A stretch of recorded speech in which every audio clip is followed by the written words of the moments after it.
কুলা বুঝেন? কুলা চাউল ঝাড়ছে আপনার আম্মা, আর আপনার ছেলেটা লাফ দিয়ে গিয়ে কুলার উপরে উঠে গেছে। তখন আপনার আম্মা বলে, সর, এখানে কুলার উপরে উঠতে হয়, কুলাতে পা দিতে হয়।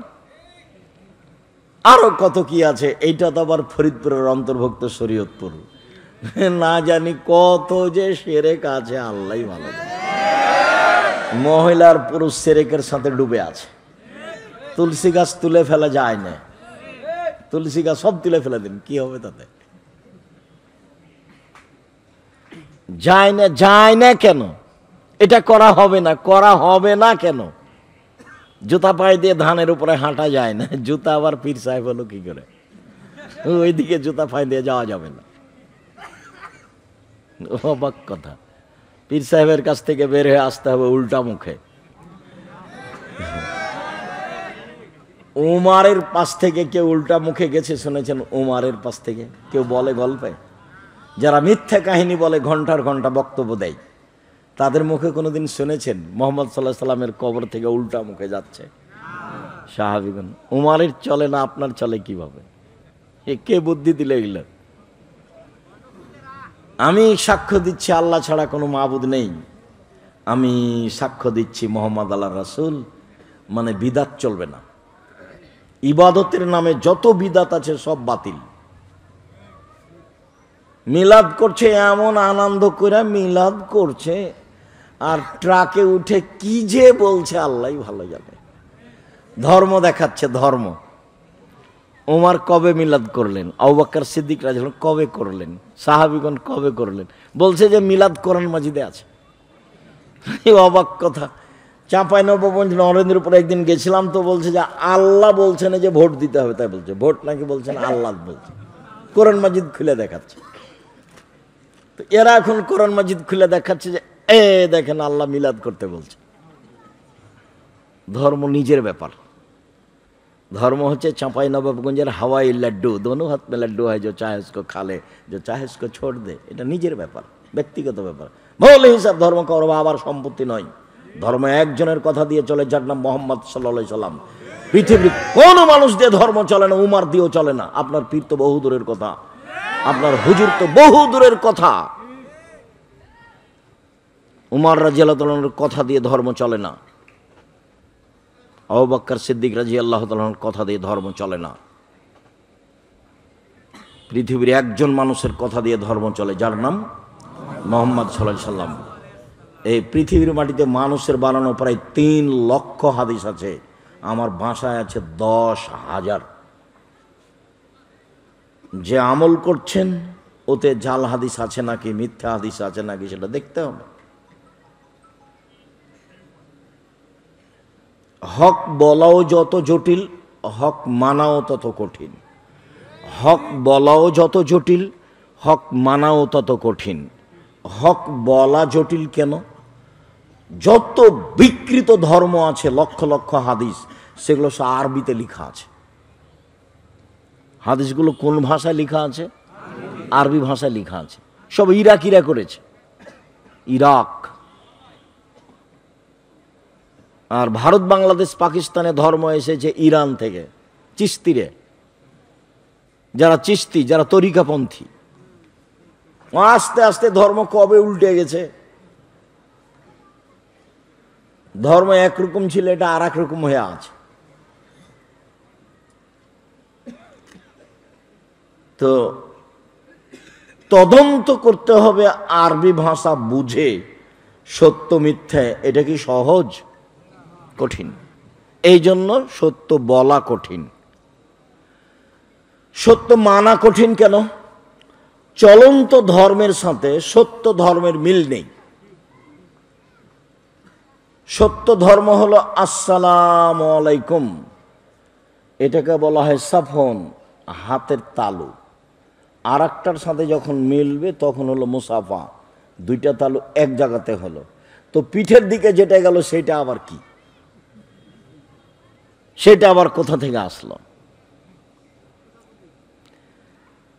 তারপরে আসসালামু আলাইকুম টানার পরে বলছে যে, তারপর বলছে বাঁকা হচ্ছে, তারপরে হাঁটুতে দিচ্ছে, তারপর পায়ে দিচ্ছে, তার মুখে দিচ্ছে, তারপর বুকে দিয়ে, কত যে ধর্ম আছে। সালামের যদি ধর্ম দেখেন তো অবাক হয়ে যাবেন, খালি সালাম। আল্লাহ নবী বললেন যে মুসাফা করার পরে হাত দুইটি পৃথক হলে দুইজনের পাপ ক্ষমা করা হবে। তো এখন এটাও বলবে যে বুকে হাত দিলে আরো কত হবে, চুমা দিলে আরো কত হবে। ধর্ম যদি সালামেই পাগল হয়ে যায় বাংলাদেশের ভারতের মাটিতে, তাহলে আরো কত আছে। যেখানে যাবেন সেখানে বিবাহ শাদী থেকে নিয়ে, এটা তো শরীয়তপুর মানে ফরিদপুর অন্ধ। কি বলতে চেয়েছেন আব্দুল রাজ্জাক সাহেব? আরে বলতে চেয়েছি শরীয়তপুর মানে হলো এই, যেই বিছানে স্বামী স্ত্রী মিলন হয়েছে ওই বিছানের চাদর ধুইতে হবে, নাহলে বাড়ি অপবিত্র হয়ে গেছে। একজন গোসল করেছে আর একজন গোসল করেনি, তো যে গোসল করেছে সে আসছিল আর যে গোসল করেনি সে যাচ্ছিল, গায়ের সঙ্গে গাওয়া লেগে গেছে, গোসল বাতিল হয়ে গেছে।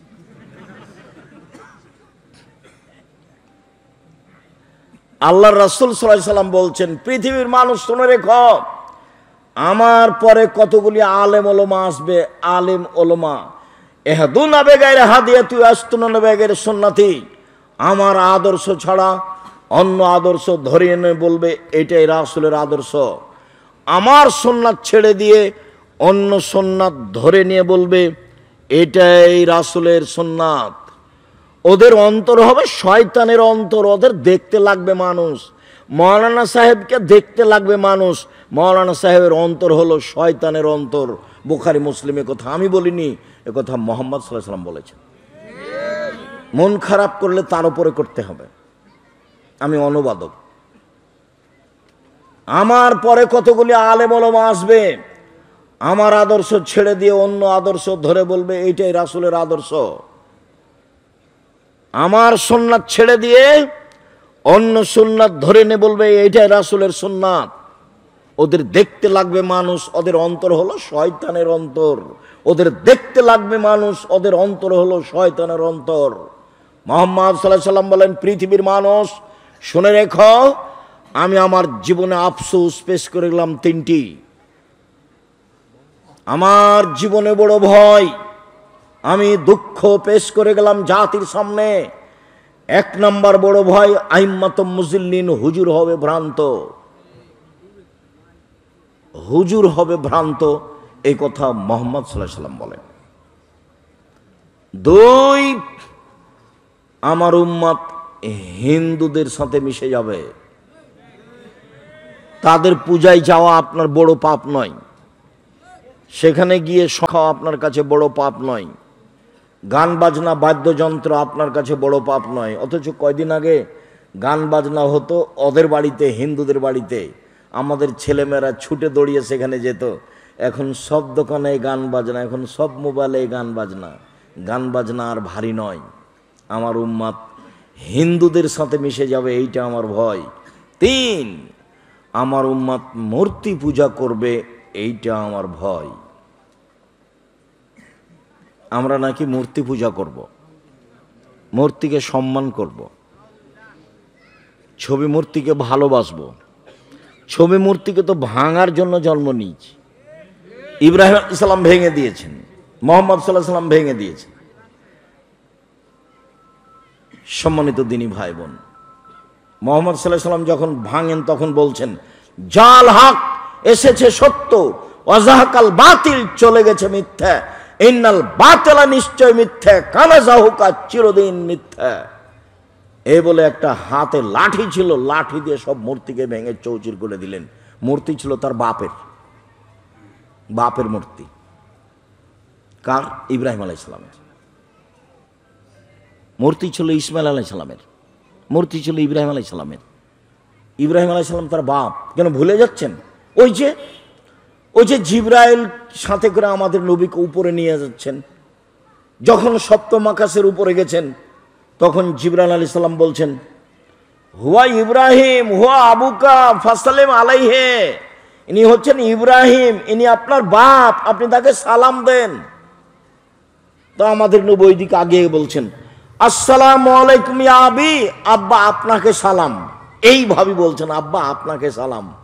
তখন ইব্রাহিম আলাইহিস সালাম বলছেন, ওয়া আলাইকুমুস সালাম ইয়া নবী সালেহ ইবনে সালেহ, ও আমার সৎ সন্তান, ও আমার সৎ ছেলে, তোমাকেও সালাম। ইনি বলছেন আব্বা, উনি বলছেন বেটা। এ দেখেন, তা আমি বললাম কাবা ঘরে মূর্তিগুলো কার ছিল? ইব্রাহিম আলাইহিস সালাম, তার বাপের। তো ঠিক হয়নি কথা? বাপের মূর্তি ভেঙে দিলেন। আর আপনার বাপের মূর্তি কত সুন্দর করে সাজিয়ে রেখেছেন, পাসপোর্ট সাইজের ছবিটা আছে। অথচ আপনাকে আমি বলেছি আপনি হচ্ছেন ঘৃণিত সন্তান।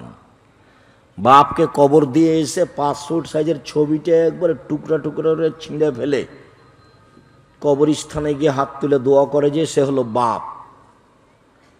আর বাপের ছবি মূর্তি সুন্দর করে সাজিয়েছে যে সে হলো কুসন্তান।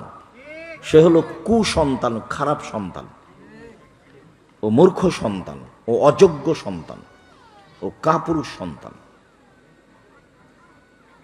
ও দিয়ে কি হবে জাতির? ও তো মূর্তি পূজা করে, ও মূর্তিকে ভালোবাসে।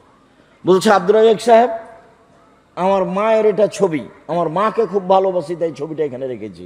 লা হাওলা ওয়ালা কুওয়াতা ইল্লা বিল্লাহ, লা ইলাহা ইল্লা আনতা সুবহানাকা ইন্নী কুনতু মিনাজ জালিমিন। আপনার মায়ের ছবি এখান থেকে না সরালে আমি আব্দুর রাজ্জাক বিন ইউসুফ এখানে বসতে পারবো না। যে ঘরে ছবি থাকে সে ঘরে আমি কোনোদিন বসিনি। ওরকম ঝামেলায় এখনো আমি পড়িনি, এরকম ঝামেলা আমি এখনো পড়িনি। সম্মানিত দিনী ভাই বোন, আমি সাক্ষ্য দিচ্ছি আল্লাহ ছাড়া কোনো মাবুদ নেই। আমি সাক্ষ্য দিচ্ছি মুহাম্মদ আল্লাহ রাসূল। 2, সালাত আদায় করতে হবে। 3, যাকাত দিতে হবে। 4, রমজান মাসের সিয়াম রোজা থাকতে হবে। 5, সম্ভব হলে হজ করতে হবে। 5টা বিধান, তার একটা আদেশ বিধান, সালাত আদায় করতে হবে। সালাত আদায় করতেই হবে। রাসূল সাল্লাল্লাহু আলাইহি সাল্লাম বলেন, মৌরু আওলাদাকুম বিসসালাত ওয়া মাবনাউ সাবি সিনিনা। পৃথিবীর মানুষ, তোমরা তোমাদের ছেলে মেয়েকে সালাত আদায় করতে বলো যখন তার বয়স 7 বছর। পিটিয়ে সালাত আদায় করাও যখন তার বয়স 10 বছর। পিটিয়ে সালাত আদায় করাটা জিম্মেদারি মূলত মায়ের, জিম্মেদারি মূলত বাপের। 2 জন মিলে সংসারটা ধ্বংস করেছেন, কিছু করার নেই। ভুল বুঝেছেন 2 জন, ছেলেটাকে চোর বানালছেন, ছেলেটাকে প্রতারক বানিয়েছেন, ছেলেটাকে জাতির ক্ষতি করার জন্য মানুষ করেছেন, মূর্তি মূল্যায়ন করার জন্য করেছেন। কই আমি আব্দুর রাজ্জাক বিন ইউসুফ এসেছি, আপনার ছেলে তো আসেনি এখানে, কেন আসেনি? জবাব আমি দেব। আমি দিব কেন? আপনি দিবেন। কই আপনার মেয়ে তো আসেনি, বাড়িতে টিভি আছে, বড় মোবাইল হাতে আছে, নিয়ে বসে আছে। ওই ঘরে মেয়ে আছে জেনার চর্চা করে, ওই ঘরে ছেলে আছে জেনার চর্চা করে, ওই ঘরে কাজের মেয়ে আছে ওইও জেনার চর্চা করে। আল্লাহ মাফ করুক, আপনিও জেনার চর্চা করেন, আপনার স্ত্রী ওই ঘরে করে। তাহলে এই বাড়িটা জেনা দিয়ে সয়লাভ, বন্যা দিয়ে সয়লাভ হয় না? বন্যা দিয়ে তো বাড়ি এখন কি দিয়ে সয়লাভ? জেনা দিয়ে। আল্লাহ নবী বলছেন পৃথিবী ধ্বংসের লক্ষণ হচ্ছে বিদ্যা উঠে যাবে, মূর্খতা বেড়ে যাবে, মদ পান বেশি হয়ে যাবে, জেনা বেশি হয়ে যাবে, মহিলা বেশি হয়ে যাবে, পুরুষ কমে যাবে। একজন পুরুষের অধীনে থাকবে 70 জন, 50 জন নারী। 50 জন নয়, 50,000 থাকবে, 5000 থাকবে, 5000 থাকবে। বেহিসাব থাকবে কত নারীর সাথে পুরুষের জেনা, বেহিসাব। যারা জেনা করে বেড়ায় তাদের খোঁজ খবর নিয়ে দেখেন কত নারীর সাথে যার জেনা। ওই বোকা মহিলা ও বুঝে না তো আরো 5 জনের সাথে জেনা হয়। ও তো যার সাথে জেনা হয় সে মনে করছে শুধু আমার সাথে আছে। তুমি যখন কারোর সাথে ফেঁসেছ তখন বুঝতে হবে তুমি আরো 10 জনের সাথে ফেঁসে যাবা। তুমি যার সাথে ফেঁসে গেছো তোমাকে বুঝতে হবে ও আরো 10 জনের সাথে কি আছে? ফেঁসে আছে। এটা তার অভ্যাস। আল্লাহ নবী বলছেন এতা ফাসাদুনা তাফাসাদাল হেমারে, গাধা যেমন গাধীর সাথে মিলে লজ্জা বুঝে না, ষাঁড় যেমন গাভীর সাথে মিলে লজ্জা জানে না, মানুষ তেমন খোলা মাঠে জেনা করবে লজ্জা বুঝবে না। এই কথা মুহাম্মদ সাল্লাল্লাহু আলাইহি ওয়াসাল্লাম বলেন। তিনি বলেন তাহারা জোলা তাহারো জাল হেমারে, গাধা যেমন গাধীর সাথে মিলে লজ্জা জানে না, ষাঁড় যেমন গাভীর সাথে মিলে লজ্জা বুঝে না, মানুষ তেমন খোলা মাঠে জেনা করবে, লজ্জা বুঝবে না। আপনার স্ত্রী বাজারে গেছে কেন, যাই কেন? ওর স্বামী মরেছে, ওর দেবর মরেছে, ওর ভাসুর মরেছে, বোনের ছেলে মরেছে, ভাইয়ের ছেলে মরে গেছে, ওই একাই দুনিয়াতে আছে। ও বাজার গেল কেন? ও হাট বাজার করতে যায় কেন? তার শরম হয় না কেন? তার হায়া হয় না কেন? ও ফ্যাশন বোরকা পরে ঘুরে বেড়াই কেন? কাপুরুষ আপনি। কই আমাদের তো বাজারে যায় না, আমরা তো বেঁচে আছি। আমি তো জীবনে কোনোদিন চায়ের স্টলে বসিনি, তো বেঁচে আছি, তো মরে গেছি। আপনার বউ যায় কেন? আপনার মেয়ে যায় কেন? কে বলে আপনি আপনার আহাল পরিবারকে ভালো শিখিয়েছেন? ভুল হিসাব, আপনি আপনার পরিবারকে ধ্বংস করেছেন। আমি বলতে আপনাকে চেষ্টা কম করেছি তা আমার মনে হয় না। যে কোনো বক্তব্য তুলে দেখলে আপনি সেটা পাবেন। আমি আপনাকে যেমন দায়ী করেছি, আপনার স্ত্রীকে আমি তেমন দায়ী করেছি। রাসূল সাল্লাল্লাহু আলাইহি ওয়াসাল্লাম বললেন, মান ওয়ালাদালাহু ওয়ালাদুন ফালইউহসিন ইসমাহু, যার ছেলে মেয়ে জন্ম নিবে সেই জন্য একটা সুন্দর নাম রাখে। 7 দিনের দিন নাম রাখবেন। জন্ম নেওয়ার সাথে সাথে পরহেজগার মানুষ দিয়ে তাহানিক করে নেবেন। তাহানিক মানে খেজুর একটু নিয়ে মুখে চাবিয়ে, বেশি করে চাবিয়ে একবারে থুথুর মতো লালা করে নিয়ে হাতে নিয়ে আঙ্গুলে নিয়ে বাচ্চার জিহ্বার শেষ প্রান্তে দিয়ে দিবেন। এটা তাহালিক, মাথায় হাত দিয়ে দোয়া পড়ে দিবেন। আপনার চাচি, আপনার চাচা, আপনার খালা, আপনার ফুফু, আপনার মা, আপনি করতে পারেন, যে কেউ করতে পারে। পরহেজগার মানুষকে দিয়ে করে নেবেন। 7 দিনের দিন ছেলের নাম রাখবেন, 7 দিনের দিনই নাম রাখতে হবে। আকিকা 7 দিনের দিনই করতে হবে। 14 দিনে চলে না, 21 দিনে চলে না, জীবনে একদিন চলে না, গরু দিয়ে চলে না, উঁট দিয়ে চলে না। এগুলো এমনি কথা, সব জাল জয়ী ফাদি। 7 দিনেই করতে হবে। সারা দুনিয়া যদি উল্টিয়ে দেয় তবে হবে না, 7 দিনেই করতে হবে। এটা আপনার জিম্মেদারি। আকিকা নেকির কাজ নয়, কুরবানি নেকির কাজ। আকিকা বাপের জিম্মেদারি, দায়িত্ব আপনি পালন করেননি। আমি কি করতে পারি? আমি তো বলে আসছি আপনাকে। ওয়াদাবাহু, শিষ্টাচার বাপ শিখিয়ে দিবে ছেলে মেয়েকে। আপনার ছেলে এখন সিগারেট খাচ্ছে ওখানে বসে, জবাব আমি দিব। ওই যে ওখানে বসে আছে দোকানে চা খাচ্ছে, জবাব আমি দিব নাকি? আমি দিব কেন? আমি দিব কেন? আপনি দেন। কেন দোকানে বসে আছে? কেন রাস্তায় ঘুরে বেড়াচ্ছে? জন্ম দিয়েছেন আপনি, দেখবো আমি? আল্লাহ রসুল তো তা বলেনি, আপনাকে বলেছে। আল্লাহ রসুল বলছেন ছেলে মেয়ে যার জন্ম নিয়েছে সে যেন একটা সুন্দর নাম রাখে, শিষ্টাচার শিখিয়ে দেয়। নাম খুঁজে পেলেন না, কি যে নাম রাখলেন, লুন্টু ভন্টু, ওগুলো কি নাম রাখলেন? হ্যাঁ, নাম খুঁজে পান না আপনি? আল্লাহ রসুল বলছেন নবীদের নাম রাখো, গুণবাচক নাম রাখো। 99টা 100টা গুণবাচক নাম আছে, তবুও চলে না আপনার? এগুলো কি রেখেছেন? মেয়ের নাম রেখেছেন, ওগুলো কি? হিন্দুদের নাম খুঁজে পান না? আমাকে কবে জিজ্ঞাসা করেছেন মেয়ের নাম রাখার জন্য? সম্মানিত দিনী ভাই বোন, কিছু করার নেই, জবাব আপনি দিয়েন। জবাব দেওয়ার জন্য প্রস্তুত থাকেন, জবাব দিতেই হবে। ছেলে মেয়েকে পড়াশোনা করাবেন আপনি। রাসূল সাল্লাল্লাহু আলাইহি সাল্লাম বলছেন, মান আলা জারিয়াতাইনে, কেউ যদি 2টা মেয়ের লালন পালন করে, হাতা তাবলগা, বড় হওয়া পর্যন্ত লালন পালন, শিক্ষা দেওয়া, শিষ্টাচার শিক্ষা দেওয়া, বিদ্যা বুদ্ধি শিখিয়ে দেওয়া, তাহলে সেই বাপ আর আমি জান্নাতে একসাথে থাকবো। এইভাবে তখন তিনি আঙ্গুল দুটি জমা করে দিলেন আর বললেন, কেউ যদি এতিমকে লালন পালন করে, এতিম, তাহলে সেই লোকটার আমি জান্নাতে একসাথে থাকবো। তবে এরকম আঙ্গুলের মধ্যে ফাঁক রাখলেন। বুঝাতে পারিনি কথা মনে হয়। তার মানে মেয়ের লালন পালন এতিমের লালন পালনের চেয়ে অনেক বেশি লাভের, অনেক বেশি গুরুত্বপূর্ণ। আবার বলছেন কেউ যদি 3টা মেয়ের লালন পালন করে, তখন আল্লাহ রসুল বলছেন কি করবে? ফাআল্লামাহুন্না, বিদ্যা শিখিয়ে দিবে, ও আদ্দাবাহুন্না, শিষ্টাচার শিখিয়ে দিবে, ওয়াহাসানা ইলাইহিন্না, তার সাথে ভালো আচরণ করবে, ও জাওয়াজাহুন্না, তার বিবাহ দিয়ে দিবে। তখন মেয়ে 3টি বিচারের মাঠে বাপকে জাহান্নাম থেকে বাঁচানোর জন্য অন্তরাল হবে। ওইদিকে জাহান্নাম, এদিকে ওর বাপ, মধ্যে মেয়েরা। মেয়েরা বলবে আমার বাপকে আগে জান্নাতে দেন তারপরে কোনো কথা। এর চেয়ে শক্তিশালী মাধ্যম বিচারের মাঠে হবে না কেউ। খুব শক্তিশালী মাধ্যম। মেয়েরা বলবে আগে জান্নাত তারপরে। তো আপনার মেয়ে যে বসে আছে লোকের সাথে গল্প করে, সে মেয়ে হবে? বাজারে যাই, ওর নাকি নিজে বাজার না করলে নাকি হয় না। আপনার বাজার দিয়ে হয় না, তা আপনার স্বভাব ভালো নয়, সেই জন্য মেয়ের স্বভাব এরকম। দাঁত খুলে দেবো, দাঁত ভেঙে দেবো, বাইরে গেছিলি কেন? জন্ম দিয়েছি আমি, লালন পালন করবো আমি, শিষ্টাচার শিখিয়ে দেবো আমি। শিষ্টাচার শিখিয়ে দেওয়ার কথা আল্লাহ নবী আপনাকে বলছেন।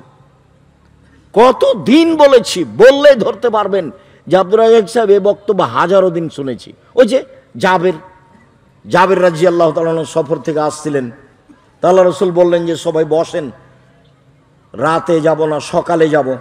তো জাবের বলছেন রাসূল রাদিয়াল্লাহু তাআলা, আল্লাহ রাসূল আমি নতুন বিবাহ করেছি, আমাকে বাড়ি যেতে অনুমতি দেন। তখন আল্লাহ রাসূল বলছেন, জাবের তুমি বিবাহ করেছ? জি। তো কুমারী মেয়ে বিবাহ করেছ না তালাক প্রাপ্তা মেয়ে বিবাহ করেছ? তালাক প্রাপ্তা মেয়ে বিবাহ করেছি। কেন কুমারী মেয়ে বিবাহ করলে না কেন?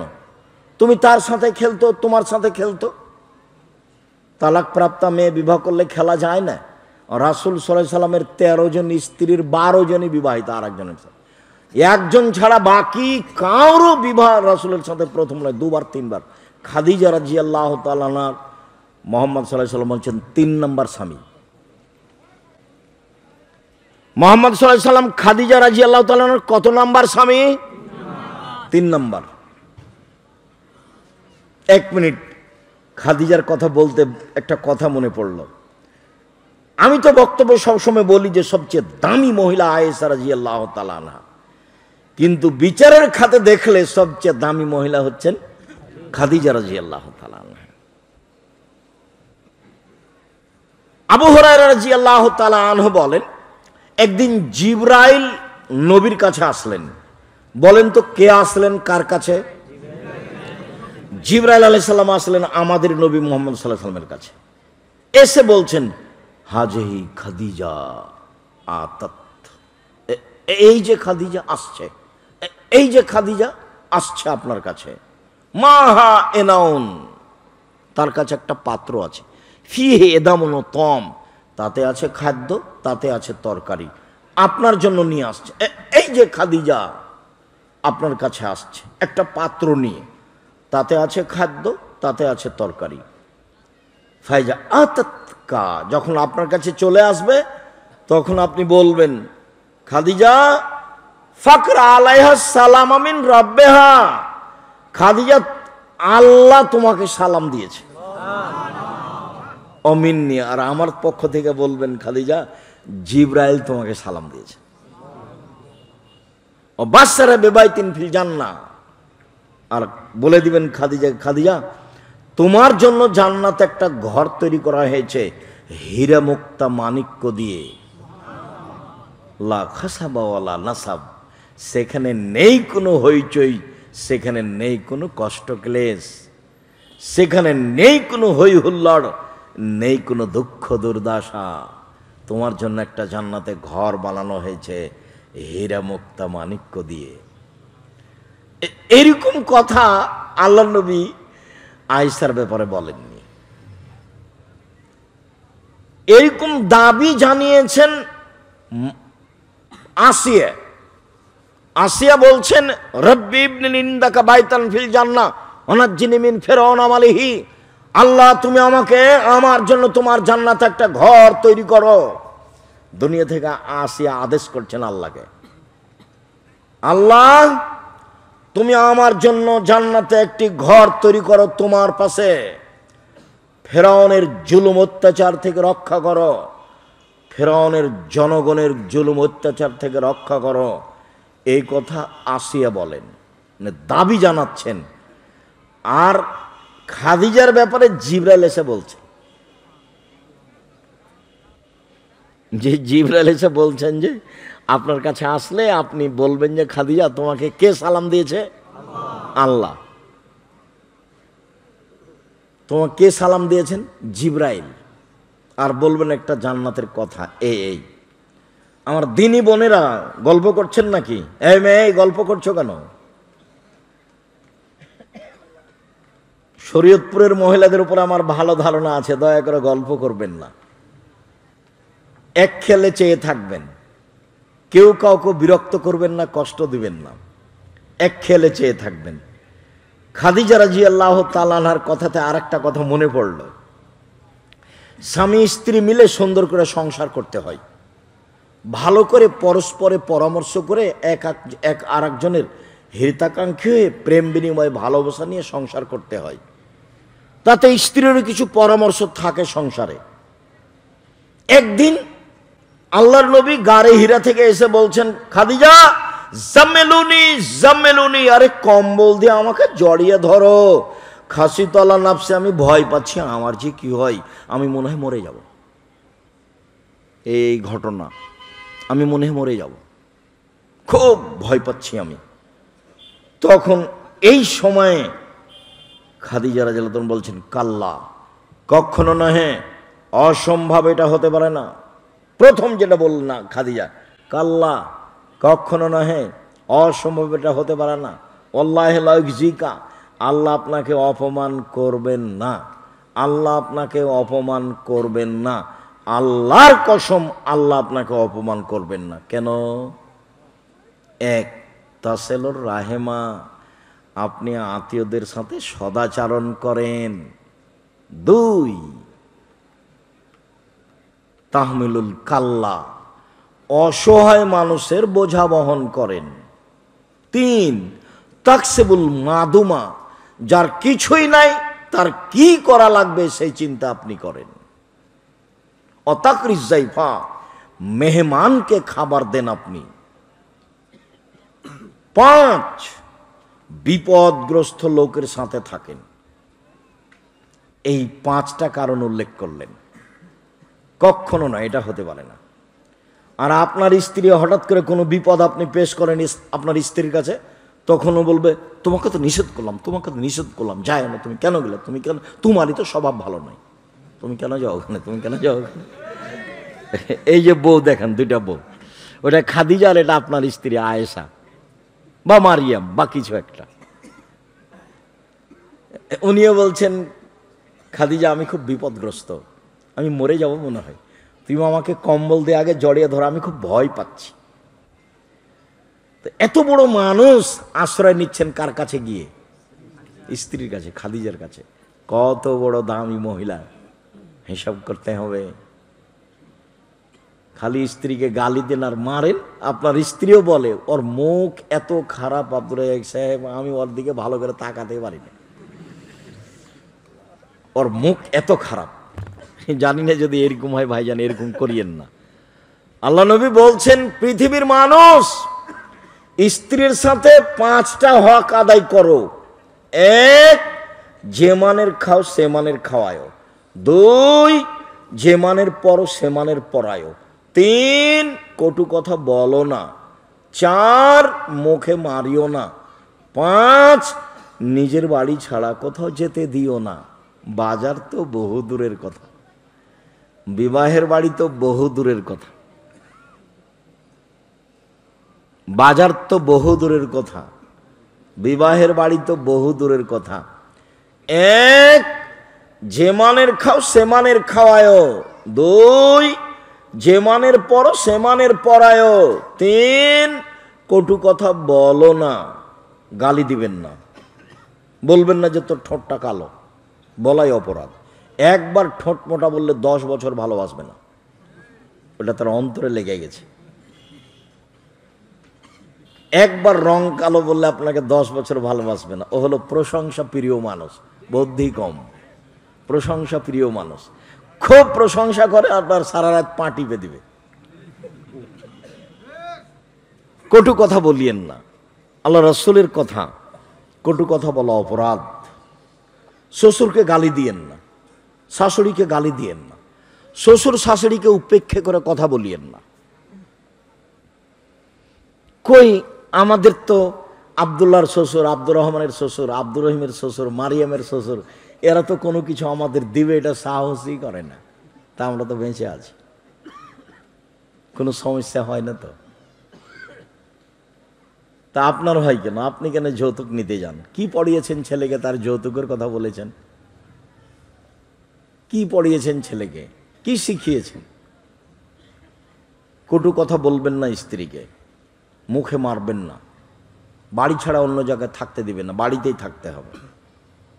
সম্মানিত দিনী ভাই বোন, দায়িত্ব পালন করুন পিতা হিসাবে। বলছিলাম, জাবের বললেন, আল্লাহ রাসূল, আমি বিবাহিতা তালাক প্রাপ্তা মেয়ে বিবাহ করেছি। কেন? আমার আব্বা ওহুদের যুদ্ধে শহীদ হয়েছেন, 9 জন মেয়ে রেখে গেছেন, আমার 9 জন বোন আছে। কতজন বোন আছে? 9 জন। আক্রাহান আতাজাওয়াজা মিসলাহুন্না, আমি তাদের বয়সের মেয়েকে, কম বয়সের মেয়েকে বিবাহ করা অপছন্দ করেছি 4টা কারণে। আমি তালাক প্রাপ্তা মেয়ে বিবাহ করেছি 4টা কারণে, কম বয়সের মেয়ে বিবাহ করিনি 4টা কারণে, আমার বোনদের বয়সের মেয়ে বিবাহ করিনি কয়টা কারণে? 4টা কারণে। এক, লে তুয়াল্লেমা হুন্না, আমার স্ত্রী যেন আমার বোনদেরকে বিদ্যা শিখাতে পারে। তো বিদ্যা তাহলে প্রথমে কে শিখাবে? স্ত্রী, বাচ্চার মা। এই যে বলছেন, আমি বেশি বয়সের মহিলা বিবাহ করেছি যাতে করে আমার স্ত্রী আমার বোনদেরকে কি করতে পারে? বিদ্যা শিখাতে পারে। 2, অলে তুয়াদ দেবা হন না, শিষ্টাচার শিখাতে পারে। শিষ্টাচার, মাই তো বুঝে না শিষ্টাচার কাকে বলে। ছেলে যখন একটু বিরক্ত করছে তখন ওকে মোবাইল দিয়েছে, যে এই যে দেখ, কি ওগুলো গো, কার্টুন দেখ, কার্টুন দেখ, কার্টুন দেখ, কান্নাকাটি করিস না, কার্টুন দেখ, কান্না কাটিস না। এটা মা। কি দিয়ে বুঝলো এটা শিষ্টাচার? কি দিয়ে বুঝলো? মা এরই তো নখ বড় আছে, কি দিয়ে বুঝলো এটা শিষ্টাচার? মাই তো ছোট ব্লাউজ পরে এসব দেশে শাড়ি পরে আছে, কি দিয়ে বুঝলো শিষ্টাচার? এটা শিষ্টাচার কি জিনিস ও জানে না। ওর বাপে বিবাহ দিয়েছে, স্বামীর বাড়িতে গেছে, স্বামীর সাথে থেকেছে, তাই বাচ্চা হয়েছে, তাই হলো মা। প্রসাব করাতে পারলেই মা হওয়া যায় না, বাচ্চাকে দুধ খাওয়াতে পারলেই মা হওয়া যায় না। পাগলিও বাচ্চাকে দুধ খাওয়াতে পারে, কিন্তু পাগলি বাচ্চাকে শিষ্টাচার শিখাতে পারে না। পাগলির জানা নাই শিষ্টাচার কোনটা। সম্মানিত দিনী ভাই বোন, শিষ্টাচারই বুঝলাম না, বুঝতে হবে বিদ্যা ভিন্ন জিনিস, শিষ্টাচার ভিন্ন জিনিস। 3, অলে তুরাজ জেলা হন না, আমার স্ত্রী যেন আমার বোনদেরকে সাজগোজ করে পরিপাটি করে রাখতে পারে। বাচ্চাকে সাজগোজ করে পরিপাটি করে কে রাখবে? স্ত্রী, বাচ্চার মা। স্যান্ডেলটা ঠিক করে রাখবে, ডান পায়ে স্যান্ডেল পরাবে, জামা কাপড় পরিষ্কার করে রাখবে, আপনার সাজগোজ করে রাখবে, সব কিছু ঠিকঠাক করে রাখবে মা। ও কাজের মেয়ের হাতে দিয়েছে, তো কি শিখাবে? মা কি শিখাবে? মাই তো জানে না শিষ্টাচার কাকে বলে, পরিপাটি কাকে বলে মা জানে না, বাচ্চাকে কি শিখাবে? 4, বলে তাকুমা আলাইহিন না, মা বাচ্চাদের উপরে পাহারা দিবে। মা হলো পাহারাদার, বাচ্চাদের জন্য পাহারাদার কে? মা। এ কথা আমি বলিনি, এ কথা মুহাম্মদ সাল্লাল্লাহু আলাইহি ওয়াসাল্লাম বলেন। মা হলো বাচ্চাদের পাহারাদার। আপনার স্ত্রী কি পাহারা দেয় আপনার বাচ্চাদের? কি পাহারা দেয়? ও কি করে? আর আপনিও দেখেন যে সুন্দর রান্না করতে পারে, তো প্রশংসার শেষ নাই। খুব ভালো রান্না করতে পারে, বুদ্ধি ভালো আছে, কি যে বুদ্ধি ভালো আছে, বেশ কথা বলতে পারে, কোনটার নাম যে শিষ্টাচার। সম্মানিত দিনী ভাই বোন, বলছিলাম শিষ্টাচার বাচ্চাকে শিখাবে বাপ, শিষ্টাচার বাচ্চাকে শিখাবে মা। যেদিন শিষ্টাচার নিয়ে কথা হবে সেই দিন, আজকের মতো তোমরা তোমাদের ছেলে মেয়েকে সালাত আদায় করতে বলো, 7 দিয়ে সালাত আদায় করাও। 10 বছর বয়সে, 15 বছর বয়সে ছেলে মেয়ে সালাত আদায় করে না, তখনও বাপ বেঁচে আছে, কথা মিথ্যা। 15 বছর বয়সে ছেলে মেয়ে সালাত আদায় করে না, তখনও বাপ বেঁচে আছে, কথা ঠিক নয়, এটা মিথ্যা কথা। বাপ বেঁচে নেই। আব্দুর রাজ্জাক সাহেব আছে তো, আমি নিজে বাপ, তা আমি কেমনে বলি আপনি বাপ? দেখবেন আপনি বাপ কাকে বলে, 1 মিনিট দেখেন তো বাপ কাকে বলে। দেখেন না বুখারী মুসলিমের হাদিস, আপনি জানেন, আবারও মনে পড়বে, বললেই খুব ভালোভাবে মনে পড়বে। দেখেন বাপ কাকে বলে। আয়েশা রাদিয়াল্লাহু তাআলা আনহা বলেন, আমরা যুদ্ধ থেকে আসছিলাম, হঠাৎ করে আমার গলার হার হারিয়ে গেল। হারটা আবার আমি আমার বড় বোনের কাছ থেকে নিয়ে এসেছিলাম। তার বড় বোনের নাম কি? আসমা। আসমার কাছ থেকে আমি ধার নিয়ে এসেছিলাম। হারটা হারিয়ে গেল, আমি খুব চিন্তিত, হার খুঁজে পায় না, কোথায় হার হারালো। জনগণ আমাকে ছেড়ে যেতেও পারে না, এখানে পানি নেই, কেউ অজুও করতে পারে না, সলাতো দায় কাতে করতে পারে না, সবাই বিপদে। তো জনগণ বলল আমার আব্বাকে গিয়ে, আপনি জানেন আপনার মেয়ে কি করেছে? কি করেছে?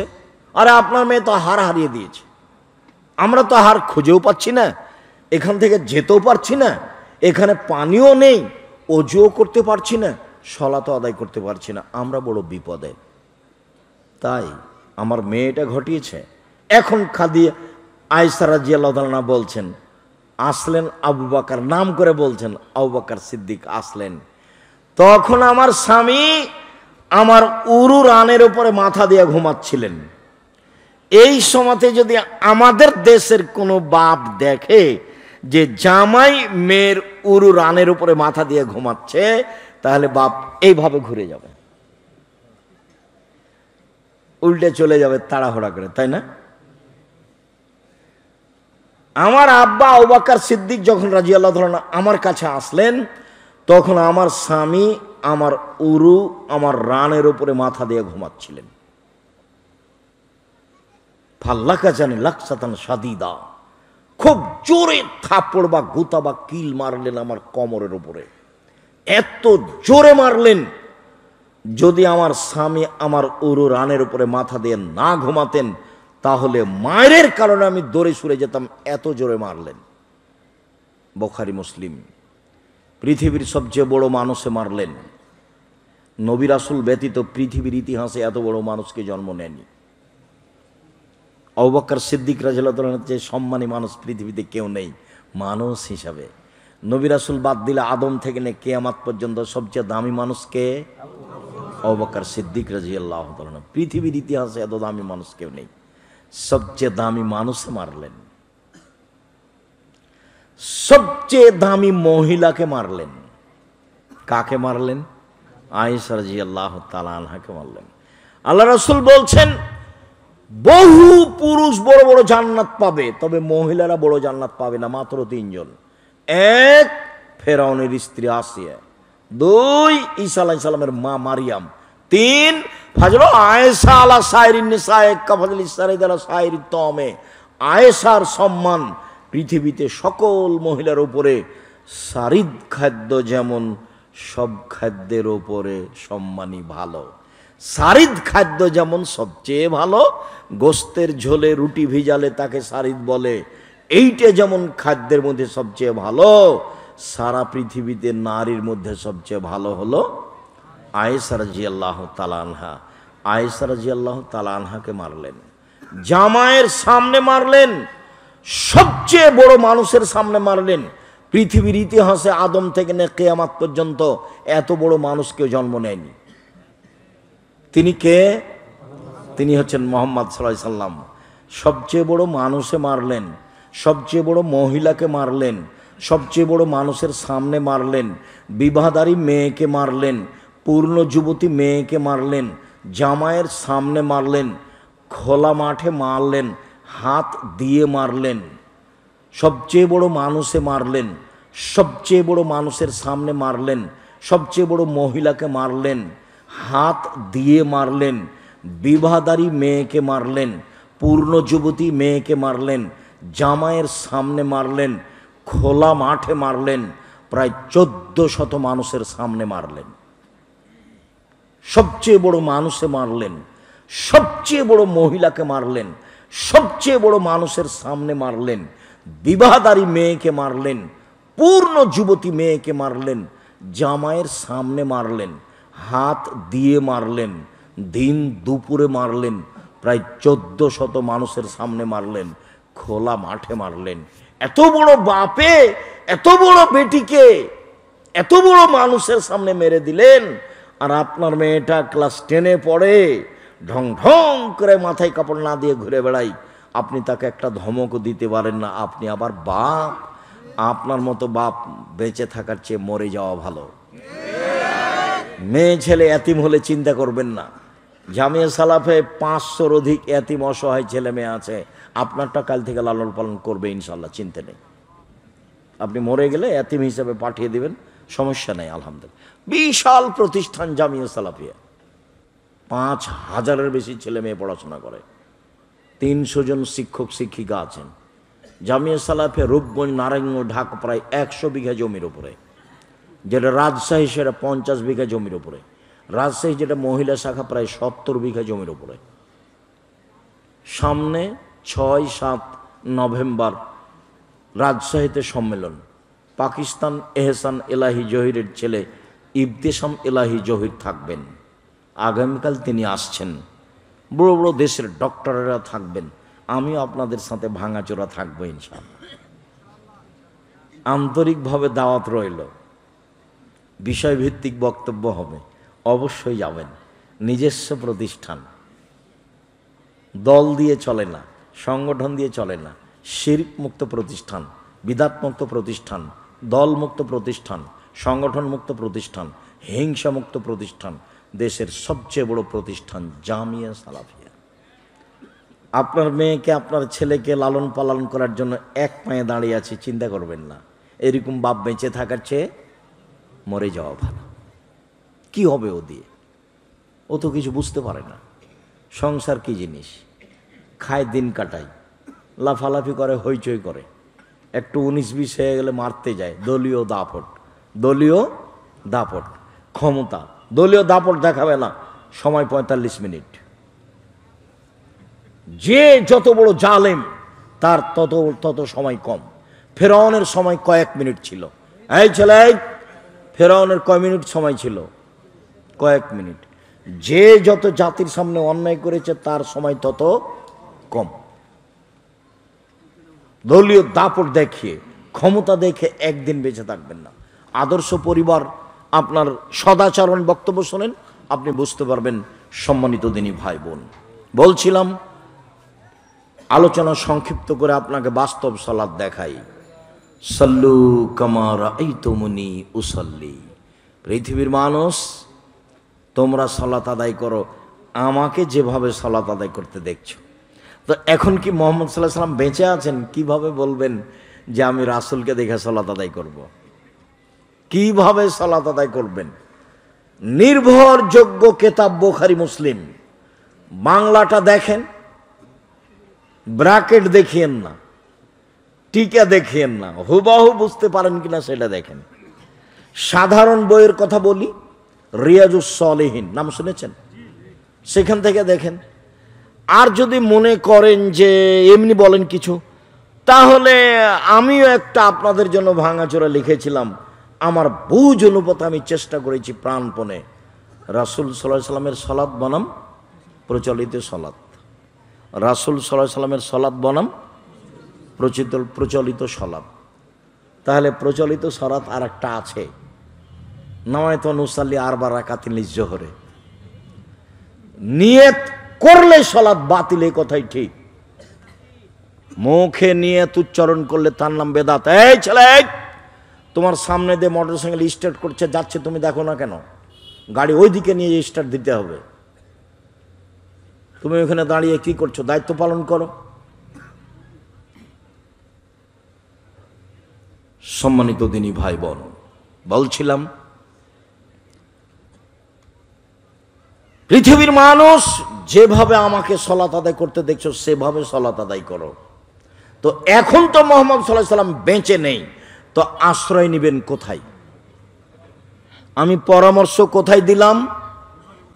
বুখারী মুসলিম। তারপর আর একটি কি পরামর্শ দিলাম? রিয়াজুস সালিহিন। আরো বিদ্যানের কিতাব আছে।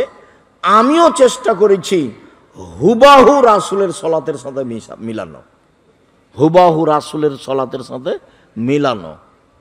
বইয়ের নাম রাসূল সাল্লাল্লাহু আলাইহি সাল্লামের সালাত বনাম প্রচলিত সালাত। এমনি আপনি আপনার পরিবার ঠিক করতে গিয়ে আদর্শ পরিবার বই পড়েন, আদর্শ নারী বই পড়েন, এগুলো খুবই জরুরি সমাজের জন্য। কেননা আপনার এলাকাতে বিবাহ পড়ানো যেটা আছে, আমি চট্টগ্রামে বিবাহ পড়াতে গেছি, কিন্তু আমি বৃহত্তর ফরিদপুর শরীয়তপুরে কোথাও বিবাহ পড়াতে এসেছি তা আমার মনে নেই। তবে আমি চট্টগ্রামে দেখেছি যে বিবাহ পড়ানোর সময়তে একটা লাগে, উকিল বাপ লাগে, আর সেদিন থেকে উকিল বাপ বাপ হয়ে যায়। সেদিন থেকে উকিল বাপ এ মেয়ের সংবাদ রাখে, খবর রাখে, বিবাহ শাদীতে দাওয়াত দেয়, এও যায় উকিল বাপের বাড়ি, উকিল বাপও আসে এ মেয়ের বাড়ি। উকিল বাপই হারাম, উকিল বাপই হারাম। উকিল বাপ যদি বানাতে হয় তো নিজের বাপকে মারতে হবে, তারপরে ও ভোদাই হোক আর যাই হোক, ওর বাপই হলো উকিল।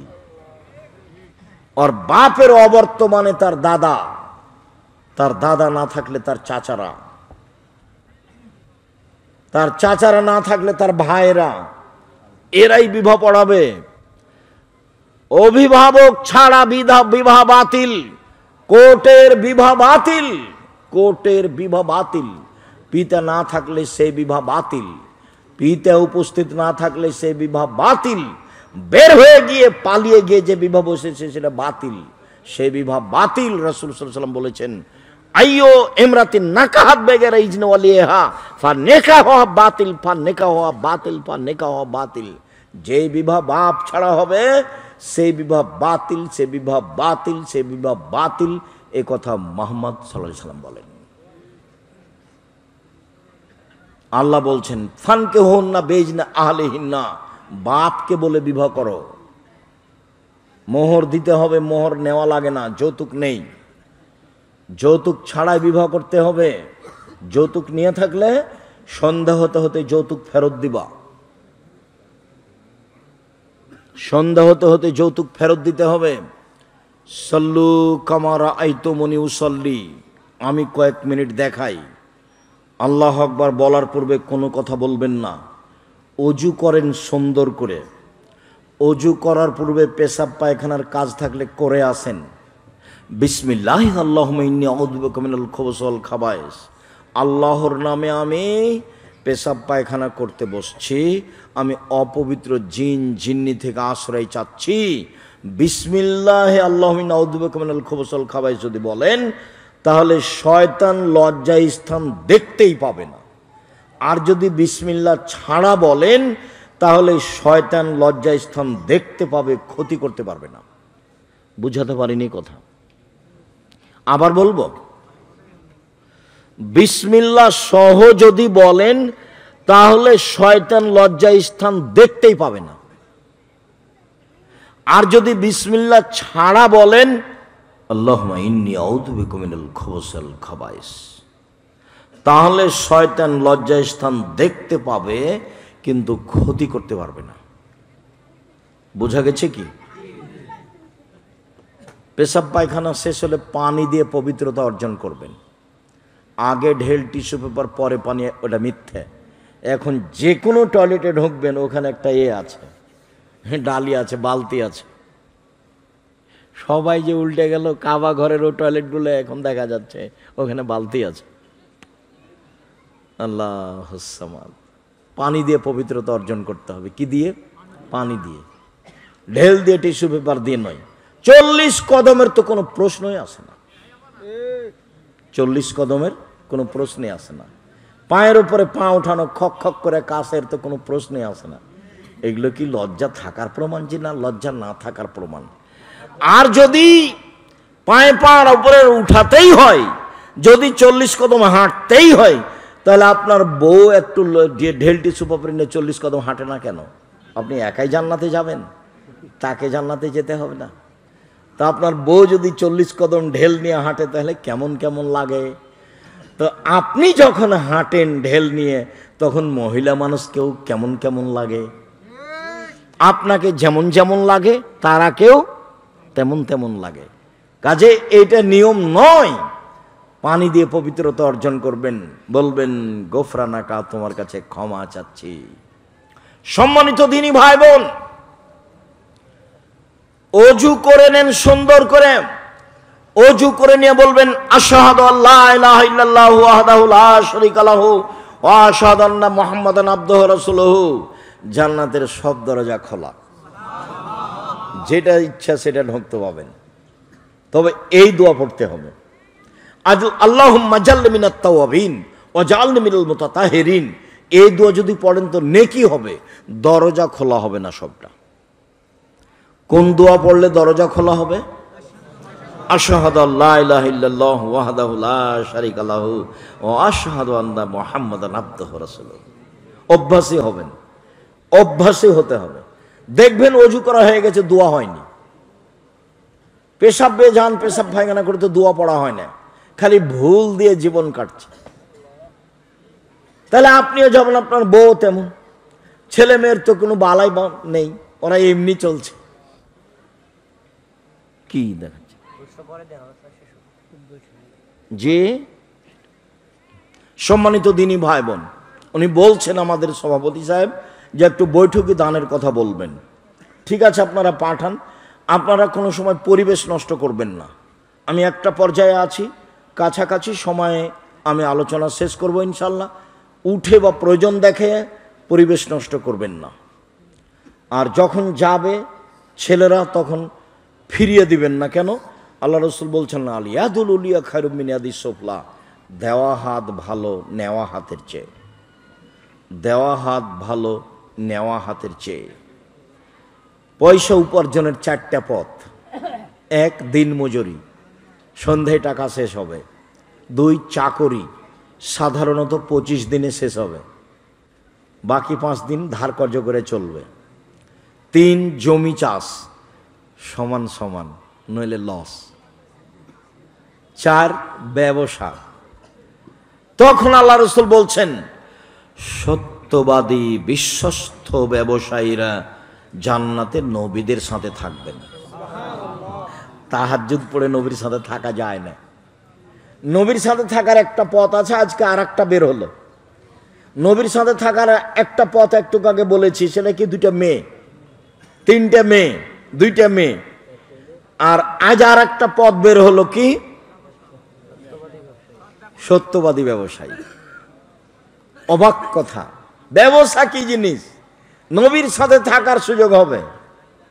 কাজে ব্যবসা করে উপার্জন করে জীবিকা নির্বাহ করবেন, তাহলে 10 টাকা দান করতে পারবেন ফকির মিসকিন এতিম অসহায়। এবং এইরকম প্রতিষ্ঠানকে রাসূল সাল্লাল্লাহু আলাইহি ওয়াসাল্লাম বলেন, প্রত্যেক দিন সকালে 2জন ফেরেশতা নেমে আসেন আকাশ থেকে। একজন বলেন, আল্লাহ যে যতটুকু দিল তুমি তার ততটুকু পূর্ণ করে দাও, যে যতটুকু দিল না তুমি তার ততটুকু ক্ষতি করে দাও। ক্ষতি হবেই। আপনি যদি এখন 10 টাকা দান না করেন তাহলে 10 টাকা ক্ষতি হবেই, আমি বুঝতে পারি আর না পারি। যার কারণে দান যখন কেউ চাইবে তখন আপনি বিরত হবেন না, কিছু না কিছু দিবেন। তবে যেখানে করে সেখানে একটু দেখবেন দানের জায়গাটা শিরক বেদাতের নাকি। দানের জায়গাটা যদি আবার শিরক বেদাতের হয় তাহলে তা আপনার অন্যায়ের সাথে সহযোগিতা করা হলো। 10 জন ছেলেকে হিফজখানা থেকে পড়তে নিয়ে গেছে একটা লোক, তাই 1 ঘন্টা পড়েছে। পড়ার পরে বলছে হাফেজ সাহেব যে হয়ে গেছে, পড়া হয়ে গেছে। তখন উনি বেশ খাওয়ার ভালো দিয়েছেন, টাকাও দিয়েছে। এরা বাড়ি যাচ্ছে আর বলছে, তুই কতটুকু পড়েছিলি? আমি 1 পৃষ্ঠা পড়েছি। তুই কতটুকু? আমি পড়িনি, খালি মাথা ঝোঁকাচ্ছিলাম। বড় টুপি মাথায় আছে, ওপর একটা রুমাল আছে। হিফজ কোনো বিদ্যা নয়, হিফজ হলো সহযোগী বিদ্যা, হিফজ কোনো বিদ্যা নয়। ভারত, বাংলাদেশ, পাকিস্তানের লোক বুঝলো যে হিফজ বিদ্যা, বলছে হাফেজ সাহেব বলে সম্মান দিচ্ছে। সম্মান মানুষে পাবে সেটা ভিন্ন কথা, কিন্তু কোরআনের হাফেজ ও তো অল্প মুখস্থ আছে। আপনার মুখস্থ আছে নাসার ফালাক, আর ওর মুখস্থ আছে বাকারা আর আল ইমরান, এইটুকু পার্থক্য। ওইও জানে না কি আছে, আমিও জানি না কি আছে। 2 জন সমান সমান, দোনোকে দোনো বারাবার হয়। কোরআন হাদিস শিক্ষার জন্য প্রতিষ্ঠান খুলতে হবে, আর অংশ হিসাবে হিফজখানা পাশে রেখে দিতে হবে। হিফজ হলো সহযোগী বিদ্যা, এই আসল বিদ্যা নয়। হিফজ করলে ছেলেটা ভালো হাফেজ হলে কোরআন মাজিদ ভালো একটু কাজে লাগাতে পারবে। আর যদি ভালো মুখস্থ না থাকে তাহলে এমনিতে ওই যে একটু আগে বললাম আপনার মুখস্থ আছে কি নাসার ফালাক, আর ওর মুখস্থ কি আছে বাকারা আল ইমরান। এ হলো পার্থক্য। দোনোকে দোনো বারাবার হয়, দুইজনই সমান সমান। সম্মানিত দিনী ভাই বোন, কেউ সামনে গেলে সহযোগিতার জন্য, সে খালি চলে যাক, এটা যেন আপনার না হয়। নিজের কাছে 10 টাকা না থাকলে কারোর কাছ থেকে নিয়ে দিয়ে দিবেন। বলছিলাম আল্লাহু আকবার বলার পূর্বে কোনো কথা নেই, 2 পায়ের মাঝে ফাঁকা রাখতে হবে, শরীরের ভারসাম্য বজায় রেখে যতটুকু ফাঁকা লাগে। বোঝা গেল না কথা? 2 পায়ের মাঝে কতটুকু ফাঁকা থাকবে? শরীরের ভারসাম্য বজায় রাখতে যতটুকু লাগে। চাঁপাইনবাবগঞ্জে মহিলা বৈঠকে বলেছে বুবুরা যে বুবু যখন নামাজে দাঁড়াবা বুবু তখন 2 পায়ের গোড়ালি জমা করিও বুবু, নইলে লজ্জাস্থানের যোগাযোগ বুবু মাটির সাথে হবে, মাটি অভিশাপ করবে। বুবুর সব কথাই নাকি বুখারীতে আছে। নাউজুবিল্লাহ। বুবু যখন সিজদায় যাবা বুবু, হাতি যেমন মাটিতে পড়ে যায় তেমনি একবারে মাটিতে পড়ে গিয়ে আঁটো সাঁটো হয়ে বুককে উরুর সাথে লাগিয়ে সিজদা করিও বুবু। যদি বুককে উরু থেকে পৃথক রাখো বুবু তাহলে স্তন ঝুলন্ত থাকবে বুবু, পর্দার ব্যাঘাত ঘটবে। বুবুর সব কথাই নাকি বুখারীতে আছে। নাউজুবিল্লাহ। বুবুর গায়ে ব্লাউজ আছে, শাড়ি আছে, গায়ে চাদর আছে, পর্দার ব্যাঘাত ঘটলো কিভাবে? অবাক কথা। বুক এবং উরুর মধ্যে এই পরিমাণ ফাঁকার চেষ্টা করতে হবে যেন এটা ছাগলের বাচ্চা পার হয়ে যায়। একাধিক হাদিস, 2-1টা নয়, একাধিক হাদিস। পুরুষ নারী একই।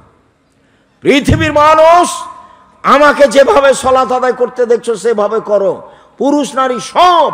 আয়েশা এভাবেই পড়তেন রাদিয়াল্লাহু তাআলা আনহা, খাদিজা এভাবেই পড়তেন যেভাবে পুরুষ পড়ে। পার্থক্য এতটুক যে মহিলা ইমামের ভুল হলে মুক্তাদিরা স্মরণ করাবে হাতের বাম হাতের পিঠের উপরে ডান হাতের তালু মেরে ভুল হয়েছে, আর মহিলা ইমাম লাইনে থাকবে, সামনে যেতে পাবে না। এছাড়া পদ্ধতিগত কোনো নাই, 19-20 নাই, সব একই। আল্লাহু আকবার বলার সময় 2 হাত কাঁধ সামনাসামনি উঠবে, কানের লতি সামনাসামনি উঠবে। আল্লাহু আকবার এটা নয়, আল্লাহু আকবার এটা নয়, কানের লতিতে লাগানো যাবে না। আল্লাহু আকবার এটা নয়। কোনটা দেখালাম? দেখেননি মনে হয়। আল্লাহু আকবার এটা নয়। এক খেয়ালে থাকবেন, আমার দিকে চেয়ে থাকবেন। সবটাই না। কোনটা না? আল্লাহু আকবার এটা না, আল্লাহু আকবার এটা না, আল্লাহু আকবার এটা নয়। তাহলে কোনটা? আল্লাহু আকবার। কাঁধ সামনাসামনি, আর একটু উঠুক, কাঁধের লতি সামনাসামনি। ডান হাতের কবজি বাম হাতের কবজির উপরে রেখে বুকের উপরে রাখবেন। নাভির নিচে রাখার 3টা হাদিস আছে, 3টাই অগ্রহণীয়। বুকের উপরে রাখার 5টা হাদিস আছে, 5টাই গ্রহণীয়।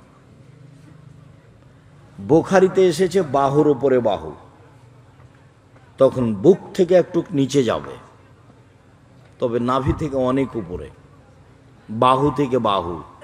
বুখারী দেখে ঠিক করে। প্রথমে সানা পড়বেন, যেটা আপনার সহজ হয়। যদি আগে থেকে যেটা মুখস্থ আছে সেটাও চলে। সেটা কি? সুবহানাকা আল্লাহুম্মা ওয়া বিহামদিকা ওয়া তাবারাকা ইসমুকা ওয়া তাআলা জাদ্দুকা ওয়া লা ইলাহা গায়রুক। কেন আগে থেকে আছে? শরীয়তপুরের জন্য।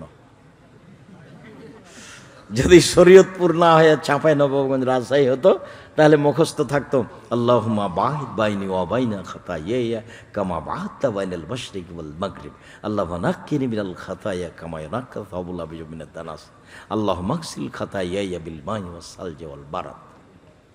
খুব গুরুত্বপূর্ণ দোয়া, আপনি এটা মুখস্থ করতে পারেন। দেখেন খুব লম্বা মনে হবে নাকি। ওয়াজ্জাহাতু ওয়াজহিয়া লিল্লাযী ফাতারাস সামাওয়াতি ওয়াল আরদ হানিফা ওয়া মা আনা মিনাল মুশরিকিন ইন্না সলাতি ওয়া নুসুকি ওয়া মাহিয়া ওয়া মামাতি লিল্লাহি রাব্বিল আলামিন লা শারীকা লাহু ওয়া বিযালিকা উমিরতু ওয়া আনা মিনাল মুসলিমিন আল্লাহুম্মা আনতাল মালিকু লা ইলাহা ইল্লা আনতা আনতা রাব্বি ওয়া আনা আবদুকা ইতারাফতু যামবি যালামতু নাফসি ওয়া তারাফতু বিজামবি ফাগফিরলি যুনুবি জামিয়া ইন্নাহু লা ইয়াগফিরুয যুনুবা ইল্লা আনতা ওয়াহদিনি লি আহসানিল আখলাক লা ইয়াহদি লি আহসানা ইল্লা আনতা